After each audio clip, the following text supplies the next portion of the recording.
നിന്നെ ഇഷ്ടമില്ലാത്തത് കൊണ്ടല്ല അള്ളാഹു നിന്നെ വേദനിപ്പിക്കുന്നത്, സ്നേഹം കൂടിയത് കൊണ്ടാ. സ്നേഹം കൂടിയത് കൊണ്ട് അള്ളാഹു നിനക്ക് പരീക്ഷണം ഇങ്ങനെ തരുന്നത്.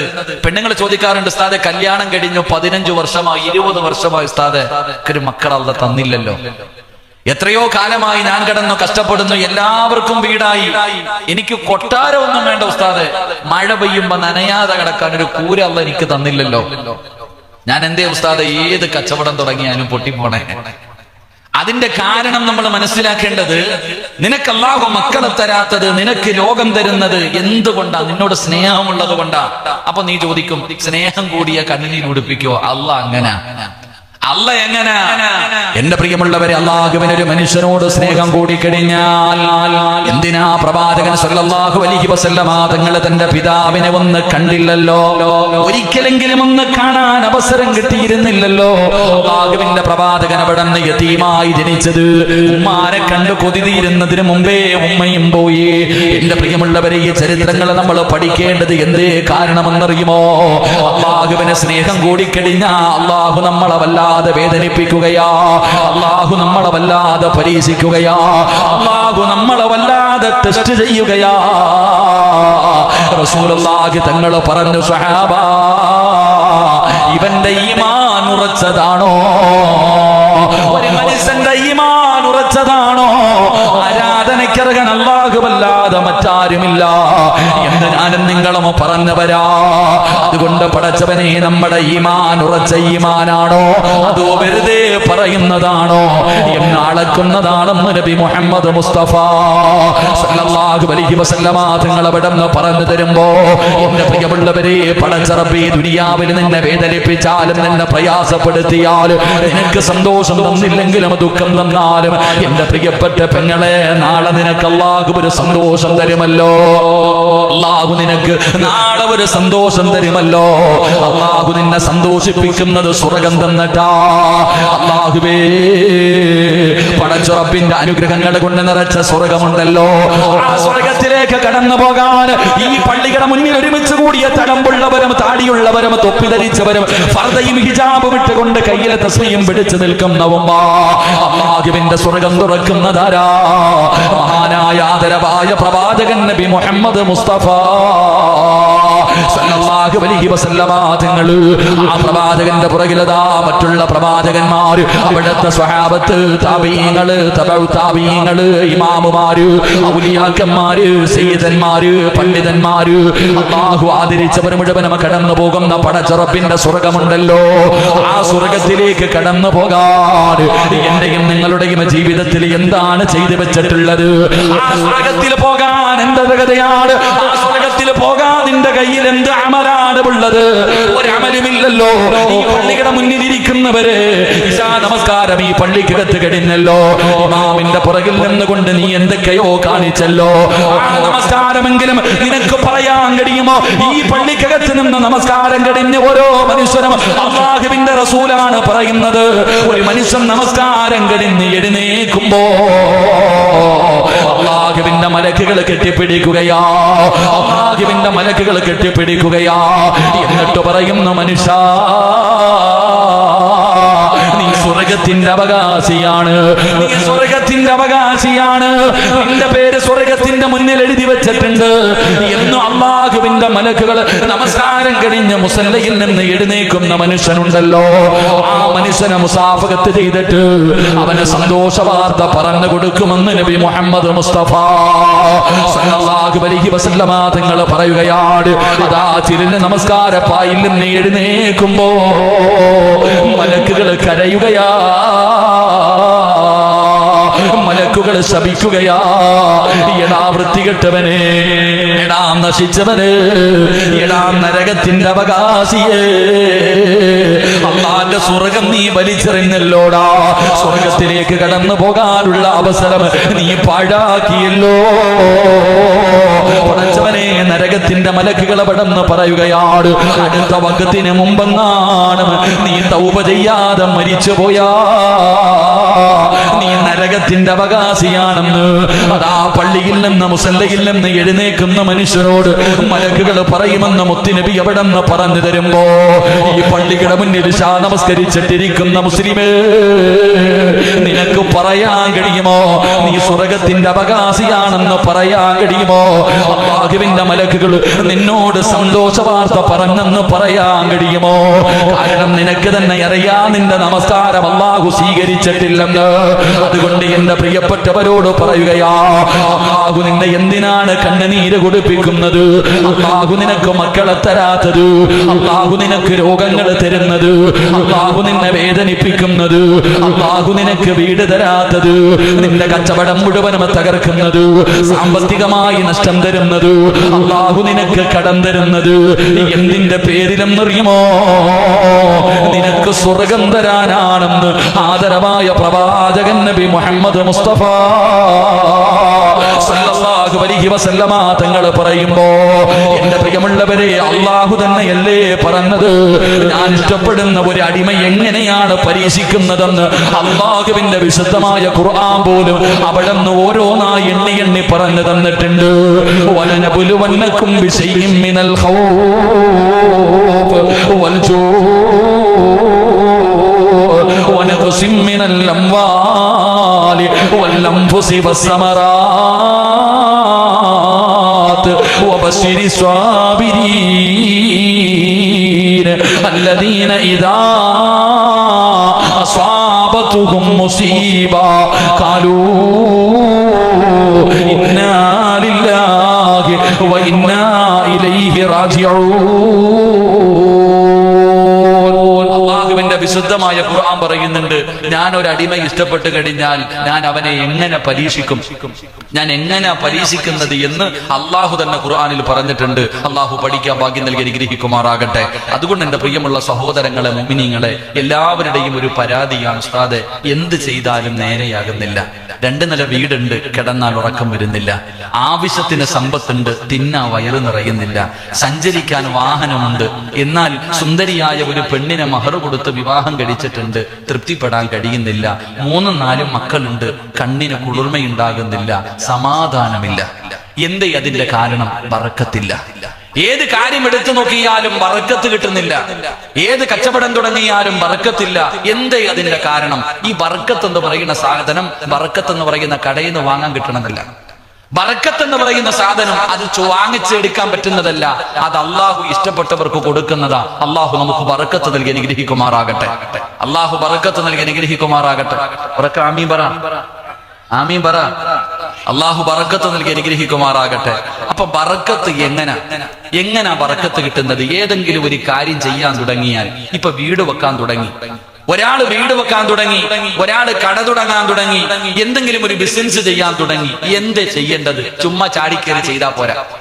ഒരാള് വീട് വെക്കാം, ഇങ്ങോട്ട് നോക്ക്, ഒരാൾ ഇവിടെ വീട് വെക്കാൻ തുടങ്ങി. ഇപ്പൊ നമ്മുടെ ജമാഅത്തിന്റെ ഖജാൻജി ഇല്ലേ, നൗഫലിനെ കാണുന്ന കാലം തൊട്ടേ ഞാൻ പറയടാ, പൊന്നാര ചങ്ങാതി ഒരു വീട് കെട്ടടാ എന്ന് കാണുമ്പോ അള്ളാഹു അവന് നല്ലൊരു ഭവനം കൊടുത്ത് അനുഗ്രഹിക്കുമാറാകട്ടെ. നൗഫലിന്റെ വീട് പണി പെട്ടെന്ന് തുടങ്ങിയ കണക്കട്ടെ, അൽഹംദുലില്ലാ. അള്ളാഹു അവന്റെ ഉമ്മയ്ക്ക് ആഫിയത്തും ദീർഘായുസും കൊടുത്ത് അനുഗ്രഹിക്കുമാറാകട്ടെ. ഇപ്പൊ ഒരാൾക്ക് വീട് പണിയണമെന്ന് ആഗ്രഹമുണ്ട്, ഒരാൾക്ക് വീട് പണിയണമെന്ന് ആഗ്രഹമുണ്ടെങ്കിൽ ആദ്യം ചെയ്യേണ്ടത് എന്താ? നിങ്ങൾക്ക് ആർക്കെങ്കിലും ഒരു ബിസിനസ് തുടങ്ങണമെന്ന് ആഗ്രഹമുണ്ട്, ആദ്യം ചെയ്യേണ്ടത് എന്താ? പറഞ്ഞങ്ങാതി ആദ്യം ചെയ്യേണ്ടത് എന്താ? വെടി കൊണ്ടതുപോലെ ഇരിക്കാതെ പറ, എന്ത് ചെയ്യണം? പറ മനുഷ്യ. ആദ്യം ഒന്നും വേണ്ട, ഈ പള്ളിയുടെ മുന്നിൽ കിടക്കുന്ന വസ്തു വാങ്ങാൻ കമ്മിറ്റി തീരുമാനിച്ചു. അവരാദ്യം ചെയ്യേണ്ടത് എന്താ? അള്ളാഹു ഈ മതരുമാറാകട്ടെ. എന്ത് ചെയ്യണം? എന്ത് ചെയ്യണം?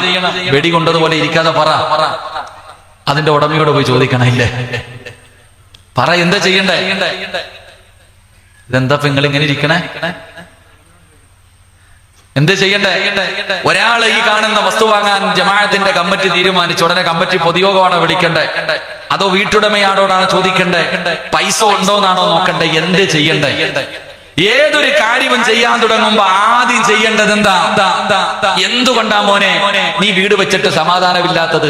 നീ വീട് വെക്കാൻ തുടങ്ങിയപ്പോ ആദ്യം പോയി നോക്കിയത് എഞ്ചിനീയറിയാ, പിന്നെ ആ വസ്തു എടുത്തേ. ഒരു വീട് വെക്കാനുള്ള ആഗ്രഹം വന്നപ്പോ വസ്തു വാങ്ങിയില്ല, എഞ്ചിനീയറെ നോക്കിയില്ല, പണം ഉണ്ടോ നോക്കിയില്ല. ആദ്യം തന്നെ നിന്റെ മനസ്സിൽ 5 ബെഡ്റൂം വേണം, 4 ബാത്റൂം വേണം, 3 അടുക്കള വേണം, 2 നില വേണം. നീ പ്ലാൻ വരച്ചു ഹൃദയത്തിൽ. ഒരു കട തുടങ്ങണമെന്ന് തീരുമാനിച്ചു. പടച്ചവനപ്പം തന്നെ എന്നെ ബിസിനസ് തുടങ്ങണം, നല്ല പൈസ ഉണ്ടാക്കണം, അവിടെ നിന്നെടുക്കണം, ഇവിടെ നിന്നെടുക്കണം. നീ തീരുമാനിച്ചു എങ്കിൽ ആദ്യം ചെയ്യേണ്ടത് എന്താ? ചെയ്തോ ഇല്ലയോ ഇത് ചിന്തിക്ക്. ഞാൻ പറയുന്ന ഈ കാര്യങ്ങൾ നിങ്ങൾ ആരെങ്കിലും ചെയ്തിട്ടുണ്ടെങ്കിൽ ഇന്ന് വരെ അവന് നഷ്ടമല്ല, ലാഭമേ ഉള്ളൂ. അള്ളാഹു ഈമാൻ തരുമാറാകട്ടെ. ചെയ്തിട്ടില്ലയോ ഖത്തം പോകയാ, അതിന്റെ കാര്യം പോയി. ഈ പറഞ്ഞ കാര്യങ്ങൾ ഞാൻ പറഞ്ഞതല്ല, അള്ളാഹ് പറഞ്ഞതാ. അള്ളാന്റെ വിശുദ്ധമായ ഖുർആൻ മുത്തുനബി സല്ലല്ലാഹു അലൈഹി വസല്ലമ തങ്ങൾ പറഞ്ഞ കാര്യമാ. ആദ്യം എന്തേ ചെയ്യേണ്ടത്? എന്റെ പ്രിയമുള്ളവരെ, മഹാനായ നബി മുഹമ്മദ് മുസ്തഫ സല്ലല്ലാഹു അലൈഹി വസല്ലമ തങ്ങൾ പറയുകയാണ്, എന്റെ പ്രിയമുള്ളവരെ, ആദ്യമായിട്ട് ചെയ്യേണ്ട കാര്യം എന്തെന്നറിയുമോ? മഹാനായ പ്രവാചകൻ നബി മുഹമ്മദ് മുസ്തഫ സല്ലല്ലാഹു അലൈഹി വസല്ലമ തങ്ങളുടെ മുന്നിലേക്ക് അതാ ഒരു സ്വഹാബി കടന്നു വരികയാണ്. പടച്ചവനെ, മുത്തുനബിയുടെ ചാരത്ത് വന്നിട്ട് പറയുന്നു, നബിയേ യാ റസൂലല്ലാഹ്, പ്രവാചകരെ, ഞാൻ ഇവിടെ ഒരു കച്ചവടം തുടങ്ങാൻ പോവുകയാണ്. ഞാനൊരു പുതിയ സംരംഭം തുടങ്ങാൻ പോവുകയാണ്. ഞാൻ ആദ്യമായിട്ട് എന്തേ ചെയ്യേണ്ടത്? അല്ലാഹുവിന്റെ പ്രവാചകന്റെ മുന്നിൽ വന്ന് ചോദിക്കുമ്പോ നബി സല്ലല്ലാഹു അലൈഹി വസല്ലം യഖൂലു ഇദാ ഹമ്മ അഹദുകും ബിൽ അംരി ഫൽയുസല്ലി റകഅതൻ മിൻ ദൂനിൽ ഫരീള. അല്ലാഹുവിന്റെ പ്രവാചകൻ അവിടെ പറഞ്ഞു കൊടുക്കുകയാ, എന്റെ പ്രിയമുള്ളവരെ, ആദ്യമായിട്ട് സ്വന്തമായിട്ട് ഒരു വീട് വെക്കാൻ തീരുമാനമെടുക്കുമ്പോ, അതാ പടച്ചവനെ ഒരു ബിസിനസ് തുടങ്ങാൻ തീരുമാനമെടുക്കുമ്പോ, അതാ ഒരു പെണ്ണ് കെട്ടാ തീരുമാനമെടുക്കുമ്പോ, ഏതെങ്കിലും ഒരു കാര്യം നീ ചെയ്യാൻ തുടങ്ങുമ്പോൾ ആദ്യമായിട്ട് എന്തേ ചെയ്യേണ്ടതെന്ന് ലോകത്തിന്റെ നേതാവിന്റെ ചാരത്ത് വന്നൊരു അനുചരൻ ചോദിച്ചപ്പോ അല്ലാഹുവിന്റെ പ്രവാചകൻ അവിടെ പറഞ്ഞു കൊടുത്തു, സ്വഹാബാ, ആദ്യമായിട്ട് ചെയ്യേണ്ടത് എന്തെന്നറിയുമോ? പള്ളിയുടെ മുന്നിൽ കിടക്കുന്ന വസ്തുവുണ്ടല്ലോ, അത് പള്ളിക്ക് വാങ്ങാൻ തീരുമാനിക്കുന്നതിന് മുമ്പ് കമ്മിറ്റിക്കാര് ചെയ്യേണ്ട കാര്യം എന്തെന്നറിയുമോ? പൈസയുണ്ടോ എന്ന് നോക്കലല്ല, പടച്ചവനെ വീട്ടുകാരോട് ചോദിക്കലല്ല, കമ്മിറ്റി കൂടി തീരുമാനിക്കലല്ല. ആദ്യമായിട്ട് ചെയ്യേണ്ട കാര്യം എന്തെന്നറിയോ? 2 റക്അത്ത് നമസ്കരിച്ചിട്ട് അല്ലാഹുവോട് ദുആ ചെയ്യണേ. മോനെ, കച്ചവടം തുടങ്ങുന്നതിന് മുമ്പ് നീ ആദ്യം ചെയ്യേണ്ട കാര്യം എന്തെന്നറിയുമോ? അല്ലാഹുവിന്റെ പ്രവാചകൻ അവിടെ പറയുകയാ, നിനക്കറിയില്ല ഇത് ഖൈറാണോ ഇത് ശർറാണോ? ഒരു കച്ചവടം തുടങ്ങിയാൽ ഇതുകൊണ്ട് നീ നേരെയാകുമോ? സമ്പത്ത് മുഴുവനും തകർന്നു പോകുമോ? നീ നഷ്ടത്തിലാകുമോ? ഇത് കാരണം നിന്റെ കുടുംബത്തിൽ പട്ടിണി ഉണ്ടാകുമോ? ഖൈറും ശർറും നിനക്കറിയില്ലല്ലോ. അതുകൊണ്ട് നീ ആദ്യമായിട്ട് ചെയ്യേണ്ട കാര്യം എന്താ? ഉദുവെടുത്തിട്ട് 2 റക്അത്ത് നമസ്കരിക്കട്. എന്നിട്ട് നമസ്കാരം കഴിഞ്ഞിട്ട് പടച്ചവനോട് പറയണം, അല്ലാഹുവേ, അല്ലാഹുവേ, ഞാനൊരു കാര്യത്തിന് വേണ്ടി ഇറങ്ങുന്നു. അല്ലാഹ്, ഇത് നല്ലതാണോ മോശമാണോ എനിക്കറിയില്ല, നിനക്കറിയാം പടച്ചവര്.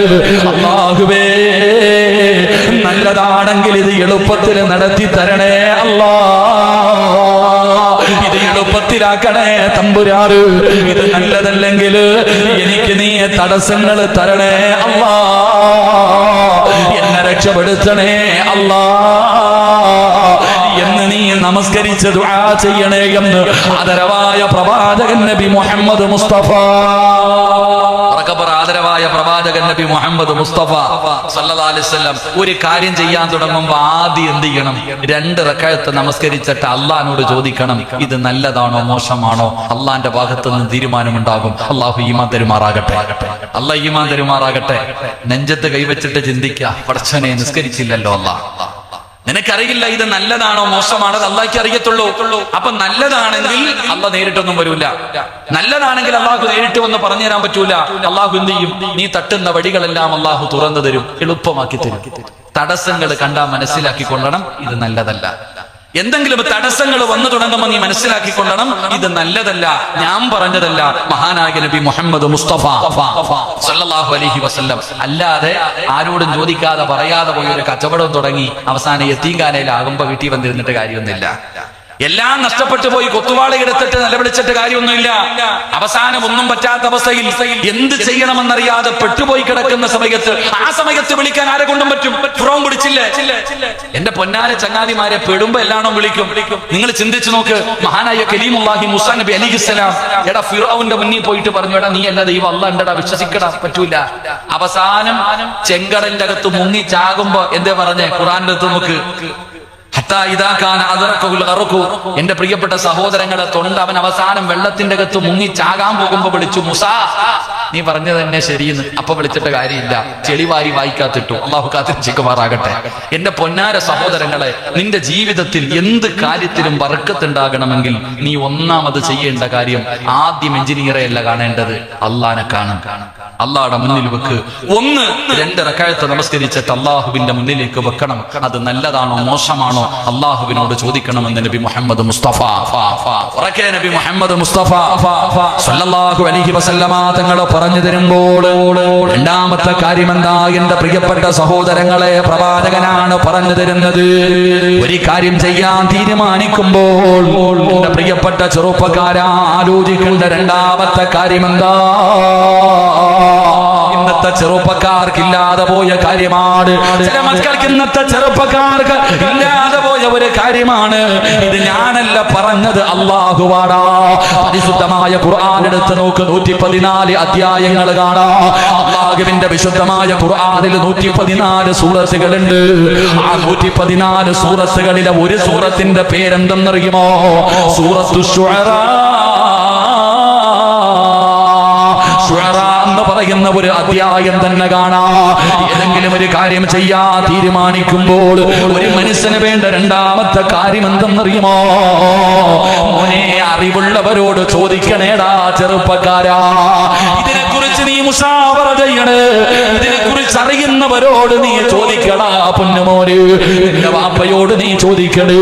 എടാ, ഏതെങ്കിലും പടച്ചവനെ ഒരു ബിസിനസ് തുടങ്ങാൻ തീരുമാനിക്കുമ്പോ അതിനെക്കുറിച്ച് അത് ചെയ്ത് പരിചയമുള്ളവരോട് നീ ചോദിക്കണം.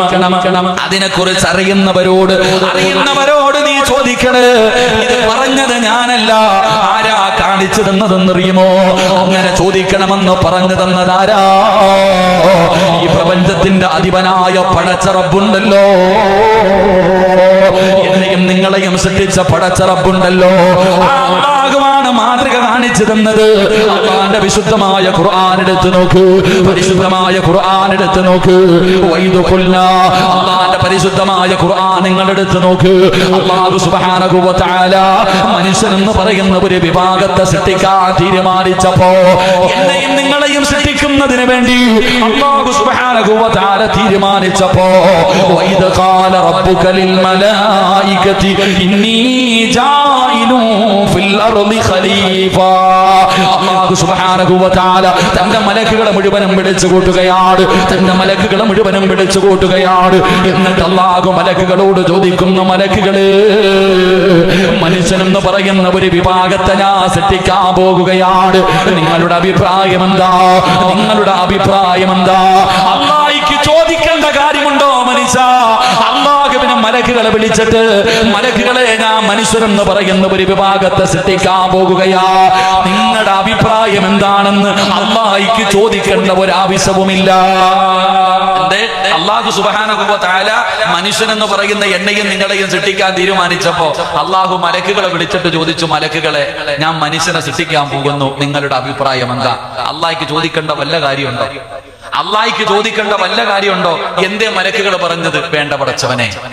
അല്ലാഹുവിനോട് മലക്കുകൾ പറഞ്ഞു, വേണ്ട പടച്ചവനെ, മനുഷ്യൻ എന്ന് പറയുന്ന വിഭാഗത്തെ നീ സൃഷ്ടിക്കേണ്ട പടച്ചവനെ. അപ്പോഴും അല്ലാഹു പറഞ്ഞത്, നിങ്ങൾക്ക് അറിയാത്ത കാര്യങ്ങൾ പലതുണ്ട്. അല്ലാഹു മലക്കുകളോട് പറഞ്ഞത്, നിങ്ങൾക്കറിയാത്തത്, ഇന്നി അഅലമു മാ ലാ തഅലമു, നിങ്ങൾക്കറിയാത്ത പലതും എനിക്കറിയാം. അനുകൂലമായിട്ടല്ല മലക്കുകൾ മറുപടി പറഞ്ഞത്. അല്ലാഹുവിന് മലക്കുകളോട് ചോദിക്കേണ്ട ഒരു കാര്യവുമില്ല. എന്നിട്ടും അറിവുള്ള അല്ലാഹ് ചോദിച്ചത് എന്തിനാ? എനിക്ക് നിങ്ങൾക്കും പഠിക്കാൻ. അല്ലാഹു ഈമാൻ തരുമാറാകട്ടെ. അല്ലാഹു ഈമാൻ തരുമാറാകട്ടെ. അല്ലാഹുവിന് മലക്കുകളോട് ചോദിക്കേണ്ട ഒരു കാര്യമില്ല. കാരണം മലക്കുകൾക്ക് അതിനെക്കുറിച്ച് അറിയില്ല എന്ന് അല്ലാഹുവിന് നല്ലതുപോലെ അറിയാം. എന്നിട്ടും അല്ലാഹു, ഞാൻ എങ്ങനെ അല്ലാഹ് അവന്റെ അടുത്ത് പോയിട്ട് അതിനെക്കുറിച്ച് ചോദിക്കുക? ഈഗോ അല്ലേ? ഞാൻ എങ്ങനെയാടാ പള്ളിയുടെ അത്തീമിന്റെ അടുക്ക പോയിട്ട് ഉസ്താദ് പെണ്ണ് കെട്ടാൻ പോവാ? അല്ലെങ്കിൽ അത് ചോദിക്കണേ എങ്ങനെ? എന്തിനാ ചോദിക്കുന്നത്? ഈഗോ. എന്നാൽ പടച്ചവനെ നിന്നെക്കാളും പാവപ്പെട്ട ഒരുത്തന് ഇവിടെ ഉണ്ട്. പണ്ട് മുതലേ കച്ചവടം സൂപ്പർ മാർക്കറ്റ് നടത്തുന്നവനാ. കാക്ക പോയിട്ട് ഒരു സൂപ്പർ മാർക്കറ്റ് ഇട്ടാ വിജയിക്കുമോ? എങ്ങനെ ചോദിക്കും? നിന്നെക്കാളും താഴ്ന്നവനല്ലേ, മടി. എന്നാൽ അള്ളാഹ് അങ്ങനല്ല. അള്ളാഹ് ആ മാതൃക കാണിച്ചു തന്നത്, നീ എന്തെങ്കിലും ചെയ്യാൻ തീരുമാനിച്ചു കഴിഞ്ഞാൽ നീ മുഷാവറ ചെയ്യണം, അറിയുന്നവരോട് നീ അതിനെക്കുറിച്ച് ചർച്ച ചെയ്യണമെന്ന് അള്ളാഹുവിന്റെ വിശുദ്ധ ഖുർആൻ. അള്ളാഹു ഈമാൻ തരുമാറാകട്ടെ. അള്ളാഹ് ഈമാൻ തരുമാറാകട്ടെ. ഇപ്പൊ ചെയ്തോ? മുഷാവറ ചെയ്തിട്ടുണ്ടോ നിങ്ങൾ ആരെങ്കിലും? എന്തെങ്കിലും കാര്യം ആരാപ്പ ഏത് ചെറുപ്പക്കാരനാടാ പെണ്ണ് കെട്ടുന്ന സമയത്ത് പാപ്പാനോട് മുഷാവറ ചെയ്തത്? കാരണവന്മാരോട് മുഷാവറ ചെയ്തത്? എവിടെ മുഷാവറ ചെയ്യാൻ? റോഡിന്റെ സൈഡിൽ നിന്ന് നമ്മൾ കൈ കാണിച്ചപ്പോ വിളിച്ച് വീട്ടിൽ കൊണ്ടുവന്ന്. എന്ത് മുഷാവറ? എന്ന് മുഷാവറ? പെണ്ണ് കെട്ടിയിട്ട് വാപ്പാടുത്ത് പോയിരിക്കുക. വാപ്പ ഇങ്ങനെ നോക്കുമ്പോ തന്റെ മകന്റെ ബെഡ്റൂമിന്റെ മുന്നിൽ കൂടെ നടന്നു പോകുമ്പോ അതിനകത്ത് ബദർ നടക്കാം, ബദർ യുദ്ധം, പെണ്ണുമ്പിള്ളയും ഭർത്താവിനും കൂടെ. തന്റെ മോനെ വരച്ച വരെ നിർത്തുക. ഉമ്മ നോക്കുമ്പോ ഇന്നലെ കേറി വന്ന വിളിച്ച ഇങ്ങോട്ട് വായിച്ച അങ്ങോട്ട് വായിച്ച ഇട്ട് തട്ട. ഉമ്മ ഇങ്ങനെ നടക്ക. പടച്ചവനെ എന്ത് പറയാനൊന്നും പറ്റൂലല്ലോ. അപ്പൊ മോൻ ഇങ്ങനെ ഉമ്മാനെ നോക്കും. എങ്ങനെ നോക്കാതിരിക്കും? റോഡിന്റെ ചാരത്ത് നിന്ന് പാല് പറഞ്ഞ് വിളിച്ചോണ്ട് വരാം. എടാ, പണ്ടൊക്കെ ചെറുപ്പക്കാരൊക്കെ, പണ്ടുള്ള ആൾക്കാര് പെണ്ണ് കാണാൻ പോകുമ്പോ വീട്ടിൽ നിന്ന് ആരെങ്കിലും കൊണ്ടുപോകും, ബോധമുള്ള ആരെങ്കിലും. വീട്ടിൽ നിന്ന് പ്രായമുള്ള വാപ്പാരെ കൊണ്ടുപോയില്ലെങ്കിലും അനുജന്മാര്, വാപ്പാടെ സഹോദരങ്ങൾ അല്ലെങ്കിൽ ഉമ്മാടെ സഹോദരങ്ങൾ, ഇങ്ങനെയുള്ള ആരെയെങ്കിലും പെണ്ണ് കാണാൻ പോകുമ്പോ കൊണ്ടുപോകും. എന്തിന്? വിവരമുള്ളവരെ കൊണ്ടുപോകാൻ. ഇന്ന് അങ്ങനല്ല, 2 മലക്കുകളെ വിളിച്ചുകൊണ്ട് പോകും. അള്ളാഹു കാത്തിരക്ഷിക്കുമാറാകട്ടെ. ഇന്നത്തെ ചെറുപ്പക്കാര് പെണ്ണ് കാണാൻ പോണ കോലങ്ങെന്നറിയോ? 2 ചങ്ങാതിമാരെ വിളിക്കും. 2 ചങ്ങാതിമാരെ വിളിച്ചിട്ടാ പെണ്ണ് കാണാൻ പോകുന്നേ. ഒരുങ്ങി ഇറങ്ങുമ്പോ ഇതിലെ പുതിയാപ്പിള ആരാന്ന് നോക്കണം. കാരണം 2 മക്കളുള്ളവനും സെറ്റപ്പായിട്ടാ നിക്കണേ. അങ്ങനെ 2 പേരും കൂടെ ഏതെങ്കിലും ഒരു വീട്ടിൽ 3 പേരും കൂടെ പെണ്ണ് കാണാൻ പോയി. പെണ്ണ് കാണാൻ പോകുമ്പോ പെണ്ണിന്റെ വാപ്പ മക്കളെ അള്ളാഹ് വിളിച്ചകത്തേക്ക് കയറ്റിയിരുത്തി. അൽഹംദുലില്ലാ, അവസാനം പെണ്ണിങ്ങനെ ചായയും വെള്ളമായിട്ട് വരിക. ചായ വെള്ളമായിട്ട് ഇങ്ങനെ വന്നിട്ട് ഇതാ മോളെ പുതിയാപ്പിള കൊണ്ടുവന്ന് ചായ അങ്ങോട്ട് കൊടുക്കും. ചായ ഇങ്ങനെ കൊടുത്തു കഴിയുമ്പോ ഇങ്ങനെ നോക്കും പെണ്ണിനെ. പുതിയ പയ്യൻ ഇങ്ങനെ പെണ്ണിനെ നോക്കും. എന്നിട്ട് വലത്തേക്കും ഇടത്തേക്കും ഒന്ന് സലാം പറയണ പോലെ നോക്കും. ഇവൻ പെണ്ണിനെ നോക്കിയിട്ട് ഇവൻ വലതു ഭാഗത്തേക്കും ഇടതു ഭാഗത്തേക്കും നോക്കും. അളിയാ കൊള്ളാവോ അളിയാ? ആരോട്? കൂടെ 2 മരക്കളെ കൊണ്ടുപോയില്ലേ? ഇവന്മാരോട് ചോദിക്കും കൊള്ളാവോടാണ്.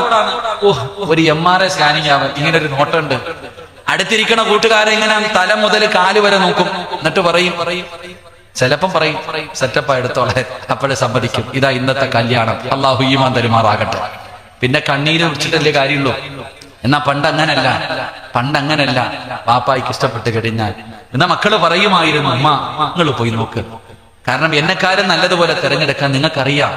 വാപ്പയും ഉമ്മയും കൂടപ്പുറപ്പുകളും പോയി കണ്ടിഷ്ടപ്പെട്ട് കഴിഞ്ഞാൽ അൽഹംദുലില്ലാ. അങ്ങനെ ഒരു കാലം ഉണ്ടായിരുന്നു സഹോദര. ഇന്ന് അങ്ങനെയല്ല. ഇന്ന് വാപ്പായ്ക്ക് മോളെ കെട്ടിച്ചു കൊടുക്കാൻ പോലും ഇല്ല. പണ്ടൊക്കെ ഇന്നത്തെ പെണ്ണുങ്ങൾ ആലോചിക്കുന്ന പ്രായമുള്ളവരൊക്കെ, നിങ്ങളൊക്കെ വീട്ടിലേക്ക് പെണ്ണ് കാണാൻ പോയ രംഗമെന്ന് ചിന്തിച്ചു നോക്കിയേ. സ്കൂളിൽ നിന്ന് ഇങ്ങനെ ചിരിച്ചും കളിച്ചും വീട്ടിലേക്ക് കയറി വന്നപ്പോ പാപ്പ പറഞ്ഞു, ആമിന മോളെ, ആമിന ഇതാണ് പുതിയ അപ്പളാട്ടോ, കല്യാണമൊക്കെ ഉറപ്പിച്ചു. ഇങ്ങനെ പറഞ്ഞ് ഒരു കരച്ചിലവള് 2 ദിവസം കഴിഞ്ഞ് കെട്ടിച്ചു വിട്ടു ജീവിച്ചു. അടിയില്ല, വഴക്കില്ല, ബഹളവും ഇല്ല. ഇന്ന് പെൺമക്കൾ ഇങ്ങനെ ഇരിക്കും. പാപ്പ വരുമ്പോ പറയും, അതെ ഞാൻ ഒരുത്തനെ നോക്കി വെച്ചിട്ടുണ്ട്, എനിക്ക് കെട്ടിച്ചു തരണം. അതെങ്ങനാ മോളെ? അവൻ നമ്മുടെ ജാതി അല്ലല്ലോ, അല്ലെങ്കിൽ അവൻ അങ്ങനെ സാല് ശരിയല്ലല്ലോ. എനിക്കൊന്നും കേൾക്കണ്ട, കെട്ടിച്ചു തന്നില്ലെങ്കിൽ ഞാൻ ഇറങ്ങിപ്പോകും. ഇതാ അവസ്ഥ. എന്റെ പ്രിയപ്പെട്ട സഹോദരങ്ങളെ, ഞാൻ പറഞ്ഞു വന്നത്, ഏതൊരു കാര്യവും മുഷാവറ ചെയ്യും. അഭിപ്രായങ്ങൾ ചോദിക്ക്. ഏതൊരു കാര്യങ്ങളും നിങ്ങൾ അഭിപ്രായം ചർച്ചകൾ അറിയുന്നവരോട് ചോദിക്ക്. ചെറുപ്പക്കാരായി എടുത്ത് ചാടല്ലേടാ. ഏത് കാര്യം ചെയ്താൽ അതിനകത്ത് ബർക്കത്തില്ലല്ലോ.